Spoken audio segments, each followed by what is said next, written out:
इसी बीच बड़ी खबर हिमाचल प्रदेश से, जहां पर भारी बारिश की संभावना है। हिमाचल प्रदेश में 2 और 3 जुलाई को बारिश का ऑरेंज अलर्ट जारी किया गया है। जम्मू कश्मीर के साथ ही पहाड़ी राज्य हिमाचल प्रदेश में भी बारिश की संभावना है और आज राजधानी शिमला में भारी बारिश हो सकती है। इसके अलावा 3 जुलाई को मंडी समेत कई ऐसे जिले हैं हिमाचल प्रदेश के जहां पर भारी बारिश की संभावना है। और जम्मू कश्मीर की ही तरह हिमाचल प्रदेश में भी मानसून की एंट्री ने तबाही मचाना शुरू कर दिया। चंबा में भारी बारिश के बाद कई गांवों में बाढ़ जैसे हालात पैदा हो गए। घर के अंदर मलबा भर गया, रोजमर्रा की चीजें बर्बाद हो गईं, जबकि मलबे से मकान ढहने का खतरा भी पैदा हो रहा है। सारा पानी रोड का जो देखो घर में आ रहा है। चंबा के सलूड़ी में मानसून ने रौद्र रूप में दस्तक दी। भयंकर बारिश की वजह से पहाड़ों से आया भारी मलबा और पानी सीधे लोगों के घरों में घुस गया। मलबे के भारी दबाव से मकानों में बड़ी बड़ी दरारें आ गईं। खतरे को देखते हुए अब प्रभावित लोगों को सुरक्षित जगह पर शिफ्ट कर दिया गया है।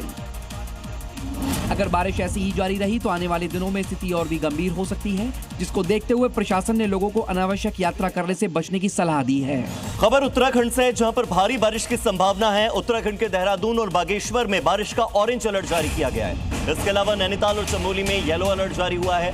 यहां भी तेज हवाओं के साथ बारिश हो सकती है। आंधी के साथ बारिश की संभावना जताई गई है उत्तराखंड के देहरादून में, बागेश्वर में।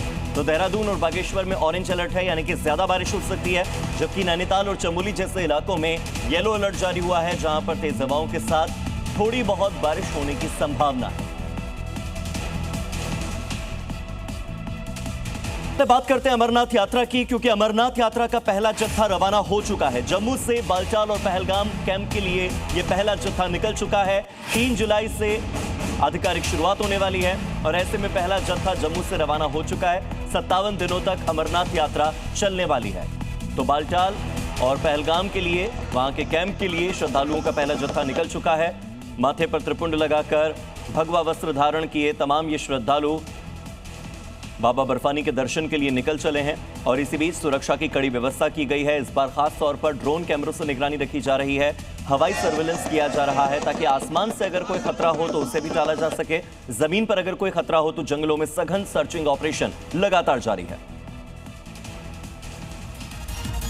जम्मू के भगवती नगर यात्री निवास से श्रद्धालुओं को पहला जत्थे को हरी झंडी दिखाकर अमरनाथ यात्रा के लिए रवाना किया गया।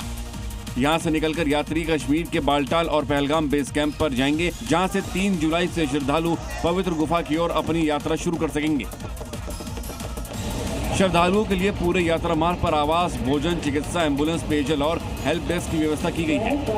जबकि सुरक्षा के लिए सेना, central armed force, Jammu Kashmir police और अन्य सुरक्षा एजेंसियों की तैनाती के साथ ही संवेदनशील इलाकों में कड़ी निगरानी रखी जा रही है।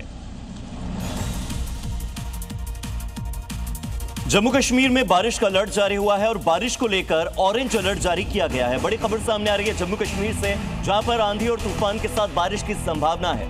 यानी कि अब मानसून दस्तक दे चुका है और ऐसे में क्योंकि पहाड़ी इलाका है तो बहुत सी ऐसी जगह है जहां पर लैंडस्लाइड की भी संभावना है। लोगों को एहतियातन उनके घरों के अंदर रहने की हिदायत दी गई है, नसीहत दी गई है, क्योंकि आंधी और तूफान के साथ बारिश आ सकती है। इस तरह का ऑरेंज अलर्ट IMD ने जम्मू कश्मीर के लिए जारी किया है। वहीं जम्मू कश्मीर के कई जिलों में बादल फटने से फ्लैश फ्लड आ गया और इससे रास्ते बंद होने के साथ ही गांवों और घरों में मलबा भर गया। कई ऐसे घर थे जहां पर पानी घुस गया। अनंतनाग, बांदीपुरा और कुपवाड़ा में बादल फटने से रास्ते, घर, खेत, बाग को काफी नुकसान पहुंचा है, जिससे आम जनजीवन बुरी तरह से प्रभावित है। अनंतनाग में बादल फटने के बाद फ्लैश फ्लड आ गया और नदी नालों में पानी भर गया। सड़कों पर सैलाब बहने लगा। जहां बादल फटने से हादसे भी हो रहे हैं, अनंतनाग में आए फ्लैश फ्लड में ट्रक बह गया। अनंतनाग के बाद ही बांदीपुरा में भी बादल फटने से रोड पर पत्थर आ गए और मलबा आ गया और रास्ते बंद हो गए, जिसकी मरम्मत का काम जारी है। कुपवाड़ा में भी बादल फटने से मूड़ी चरीजाब इलाके में काफी बर्बादी हुई है। इलाके को काफी नुकसान पहुंचा है।